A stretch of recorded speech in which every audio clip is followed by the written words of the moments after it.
Bom, a gente continua com uma tendência forte de multinuvem. Agora, ninguém mais duvida que o mercado é multi-cloud, multinuvem. Todos os clientes operam em mais do que uma nuvem. E o conceito expandido. Não é só você considerar a nuvem como sendo AWS, Microsoft, Google, Oracle. É também você considerar que tem aplicações SaaS que estão na nuvem, como RPs na nuvem, e você também tem Salesforce com CRM e os seus concorrentes de CRM em nuvem.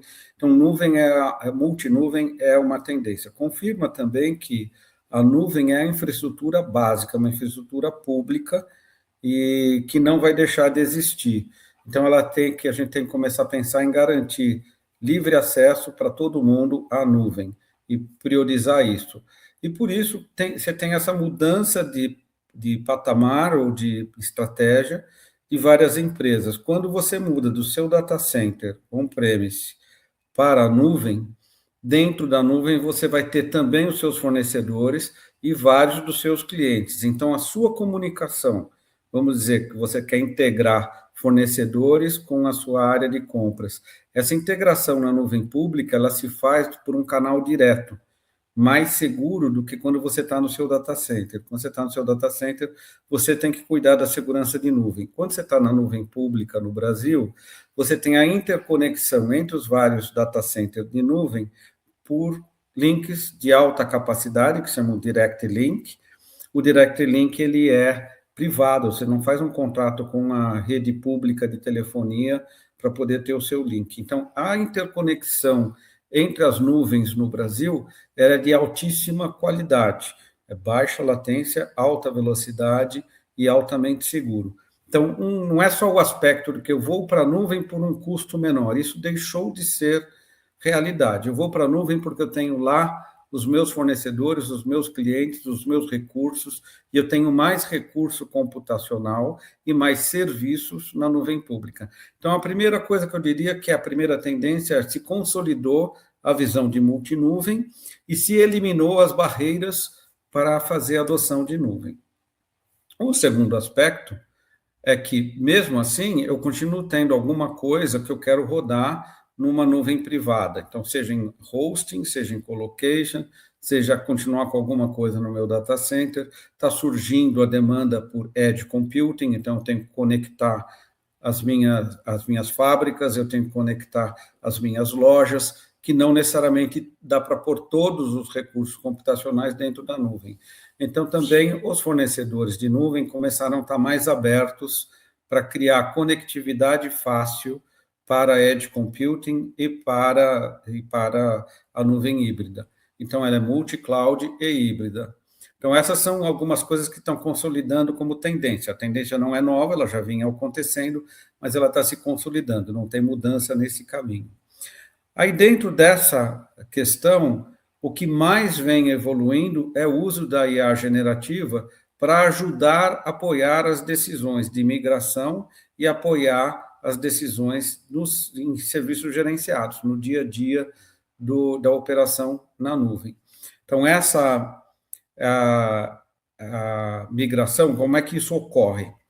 Primeiro tem fornecedores já, né, dentro dos fornecedores de nuvem pública, disponibilizando instrumentos de pesquisa, usando IA generativa, onde eu posso perguntar de forma aberta qual é a melhor configuração na sua nuvem para esse determinado workload, que tem esse determinado banco de dados, e aí mais rapidamente é gerada uma resposta dizendo a melhor arquitetura para você, XYZ, você deve considerar isso, você deve considerar a segurança aquilo, etc. Então, o uso da IA generativa não, acrescentando uma capacidade de análise de oportunidades ou de opções maior do que quando você tentar fazer isso sozinho, você fazer seu search, você ler toda a documentação. Então, a IA generativa acelerando o processo de avaliação do ambiente e a estratégia de migração.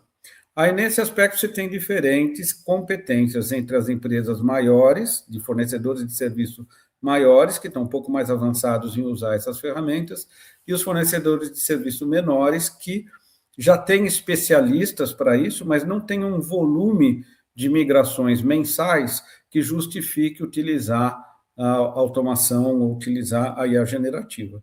Mas essa é uma questão de tempo, né? Uma questão, à medida que mais empresas estão usando, mais vai evoluir.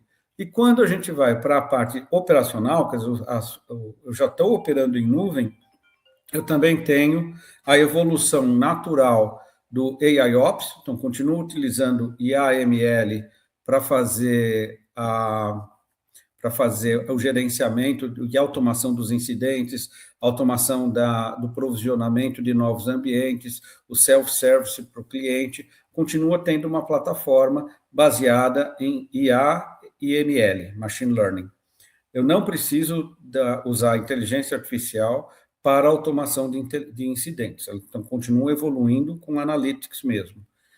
Acontece que o uso de IA generativa tem sido mais agora na automação dos chatbots, então eu poder pedir, eu como cliente, poder pedir o provisionamento por voz e também começar a ter o IA generativa sugerindo para esse workload é melhor a nuvem A ou é melhor a nuvem B. E no ponto de vista de resolução de problemas, é a automação também de identificação da causa raiz e identificação da possível solução. O uso da automação, ele sempre depende da repetição que você tem. Então, eu tenho, por exemplo, se eu tenho 100 clientes, a chance de repetir a mesma pergunta do cliente ou a mesma demanda do cliente é pequena, porque eu tenho um cliente em 100. Então, 1% teria que ter 2, 3 repetindo a mesma pergunta. Quando eu tenho 1.000 clientes, aí eu ter 10 clientes repetindo a mesma pergunta é muito mais provável que aconteça. Então, essa é a principal diferença de escala e do investimento que você vai fazer em automação. Então, se eu tenho uma base de clientes, na base pequena de clientes, ou às vezes quando a gente fala clientes, a pessoa, quem está ouvindo, pensa em empresas.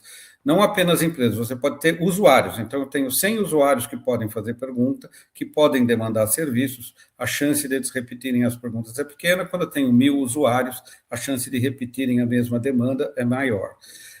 Nesse aspecto, se eu tenho um volume de chamados, de requisitos de serviço, de atendimento, que uma pessoa está dando conta dentro do meu ambiente, eu não preciso da automação, porque a automação não vai substituir uma pessoa, eu vou continuar tendo que ter uma pessoa. Então, quando você vai assim, eu tenho uma pessoa, 5 pessoas, 10 pessoas para atendimento, é difícil eu justificar um investimento para ter IA generativa auxiliando essas pessoas. Quando eu aumento essa escala, quando eu aumento o número de soluções que eu tenho que entregar todo mês, quando eu aumento o número de perguntas que os clientes fazem, aí a automação justifica. Por isso que as grandes empresas fornecedoras de serviço, as globais, têm mais velocidade e mais interesse em investir nos agentes chamados agentes autônomos, que é para poder fazer esse atendimento de forma automatizada. Se eu precisar criar um ambiente na nuvem, poder fazer de forma automatizada, interagir com o cliente durante esse processo de forma automatizada, sem ter que ter intervenção humana. Então, os grandes estão buscando esse alto nível de automação com IA generativa para poder ter um melhor nível de serviço, ou seja, resolver pedidos e incidentes de forma mais rápida.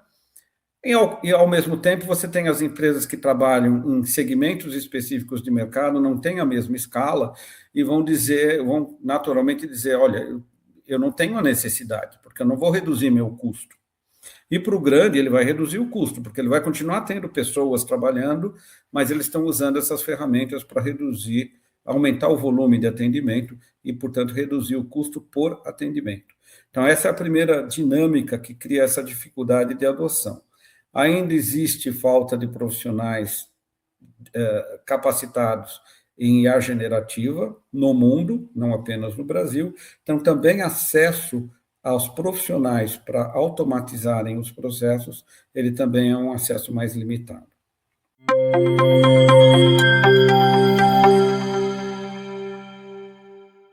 Tem essa demanda, esse objetivo de chegar a ter um conjunto grande de agentes autônomos, e existem empresas especulando que vão conseguir chegar num nível de autonomia onde eu vou precisar ter apenas uma plataforma de orquestração. O que é essa orquestração? É eu conseguir fazer com que um agente de IA passe a informação para o outro agente de IA, que executa outra tarefa, que passa o resultado para outro agente que executa outra tarefa. Esse encadeamento necessita uma padronização da forma como eu vou passar esse prompt, eu vou passar essa demanda de um lado para o outro. E o mercado ainda não estabilizou qual é o melhor protocolo, a melhor forma de padronizar essa comunicação. Se eu não conseguir padronizar, eu não consigo usar agentes diferentes para cada tarefa. E aí o conceito de eu ter uma plataforma que chama de orquestração, onde todos esses agentes estão ligados na mesma plataforma, e aí eu consigo monitorar se eles estão operando, né? Se realmente o pedido de um cliente passou de um agente para o outro, passou de um agente para o outro, para um agente para o outro. A realidade, por enquanto, que a gente vê é que não existem agentes autônomos nesse nível. Sempre você tem um agente autônomo que tem um prompt, uma pergunta feita por um humano, uma resposta é dada para o humano e a decisão do próximo passo pertence ao humano. Então, por enquanto, elas são ferramentas que aumentam a capacidade sua de executar os trabalhos, mas não substitui o seu trabalho de forma integral, que é a decisão, que é a escolha, que é a análise. Então, essas funções, elas não têm uma previsão de serem substituídas por uma IA generativa. Ainda assim, você tem as empresas dizendo, não, eu estou investindo, eu vou chegar de zero. Então, o sonho da indústria de serviço gerenciado de TI é conseguir chegar numa plataforma em que eu não preciso ter humanos executando tarefas, ou vou ter, de repente, um ou dois, né, um número reduzido, só olhando para o painel de automação, sabendo se os agentes estão funcionando. E o risco é que a gente passa a ter uma alta dependência da alta disponibilidade da nuvem pública. Tudo que a gente pensar de agentes de IA, de LLM, eles estão numa infraestrutura de nuvem pública. Não é viável você achar que vai ter essa infraestrutura própria. Sempre ela vai ser uma infraestrutura pública, porque você precisa diluir os custos dessa infraestrutura por uma quantidade muito grande de clientes. Então, essa é irreversível. Mas a gente passa a ter uma dependência muito alta da disponibilidade desse fornecedor, da disponibilidade de rede, da disponibilidade de energia. Então, se você pensar na crise que a gente pode ter um blackout, que por um acaso, na hora que a gente está gravando isso daqui, é numa semana que teve blackout em São Paulo. Você tem milhões de pessoas que não vão ter acesso ao serviço por conta do blackout. Você teve, alguns meses atrás, um blackout, né, uma falha de um dos fornecedores de LLM. Ele ficou um dia inteiro com atraso ou com lentidão. Em alguns lugares, parou o fornecimento. Aí, se você tem um processo de negócio, ou se você está a sua empresa, que depende do agente, e você não tem pessoas como backup, você passa a ter um impacto comercial na sua operação. Então, existem ainda fatores a serem resolvidos. Como vai resolver essa questão de alta disponibilidade dos agentes? E é uma das questões que não tem uma solução de imediato. Então, é irreversível que você vai utilizar agentes, porque você tem uma economia grande, porque você tem um ganho de produtividade grande, seu concorrente está usando, você não consegue ser competitivo se você não utilizar, você tem que trabalhar com reservas comerciais de saber, existe a possibilidade, existe o risco de eu ter um dia fora do ar, caso os agentes de IA não possam trabalhar.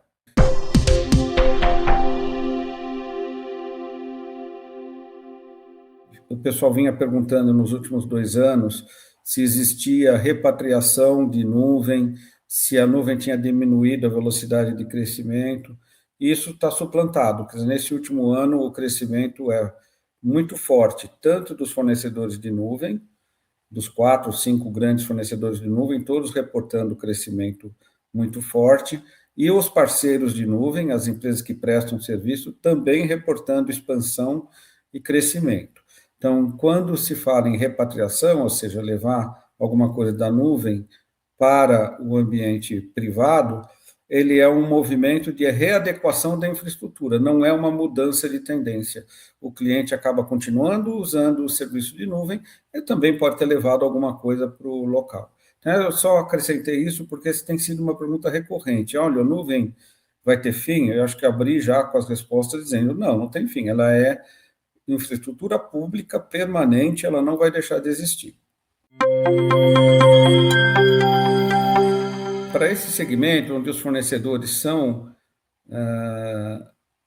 fortes parceiros dos fornecedores de nuvem, ele já existe um comprometimento grande com o uso de IA generativa e com a adoção de novas tecnologias. Eles são demandados por ter alto nível de certificação o tempo todo, então existe esse movimento por parte dos parceiros de nuvem pública, que são as principais empresas que a gente inclui no estudo, de estarem disponibilizando isso. Do ponto de vista de cliente, a empresa que eventualmente esteja vendo esse vídeo ou que leia o relatório, o ponto de atenção é buscar fornecedores que estão mais comprometidos com certificação, com educação, com mudança cultural e adoção da modernidade, porque são eles que vão te trazer as recomendações para o uso mais adequado da nova tecnologia da IA generativa.